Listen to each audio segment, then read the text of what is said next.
Hoy vamos a sumergirnos en uno de los libros más fascinantes y, la verdad, misteriosos de todo el Antiguo Testamento, el libro de la sabiduría de Salomón.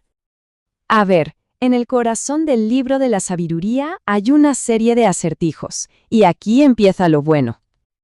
Imagínense, el libro habla como si fuera el mismísimo rey Salomón, pero los expertos nos dicen que se escribió casi 1000 años después de que él viviera, una diferencia de 1 milenio nada menos. Entonces, ¿qué está pasando aquí? ¿De qué va realmente este texto? Bueno, básicamente, se nos presenta como un libro lleno de acertijos bíblicos.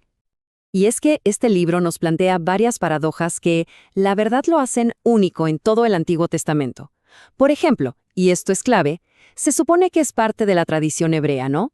Bueno, pues no está escrito en hebreo, sino en un griego súper sofisticado, muy elegante.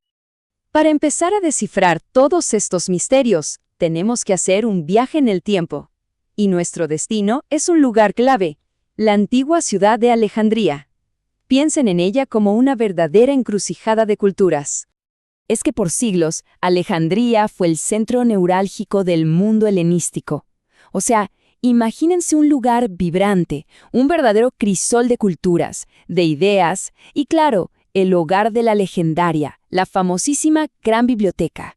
Y la influencia de la cultura griega, la cultura helenística, era tan pero tan fuerte que, como bien dice la cita, terminó moldeando a todas las comunidades que vivían ahí. Llegó a tal punto que la palabra alejandrino se volvió casi un sinónimo de helenístico. Claro, toda esta inmersión en el mundo griego planteó un desafío enorme para la comunidad judía de la ciudad. De repente, necesitaban una Biblia que se pudiera leer y entender en griego. Y es que el problema era de fondo, casi existencial. Piénsenlo, después de varias generaciones viviendo en Alejandría, muchísimos judíos ya solo hablaban griego. Entonces, la gran pregunta era, ¿cómo preservar la fe cuando ya no se habla la lengua de los ancestros? Bueno, la primera parte de la solución fue un proyecto monumental, la Septuaginta. Fue la primera gran traducción de la Biblia hebrea al griego. Y no fue solo una traducción, se convirtió en la Biblia de Alejandría, la referencia para todo el mundo de habla griega. Pero, ojo, no bastaba con traducir. La comunidad no solo quería conservar su fe para sí misma, también quería dialogar, conversar con la cultura que la rodeaba. Y para eso hacía falta algo más, un enfoque totalmente nuevo que fuera mucho más allá de una simple traducción. Y es precisamente aquí donde entra en juego la genialidad del libro de la sabiduría. Fue, literalmente, la respuesta de la sabiduría judía al mundo helenístico. Su autor, que sigue siendo anónimo, creó una verdadera obra maestra de lo que hoy llamamos inculturación. ¿Qué significa esto? Pues que usó las mismísimas herramientas de la filosofía y la retórica griegas, su propio lenguaje, para defender y para explicar la fe judía a una audiencia que pensaba en griego. El objetivo era clarísimo: persuadir, demostrar que la sabiduría más profunda y verdadera no estaba en Platón, como todos pensaban, sino en la tradición judía.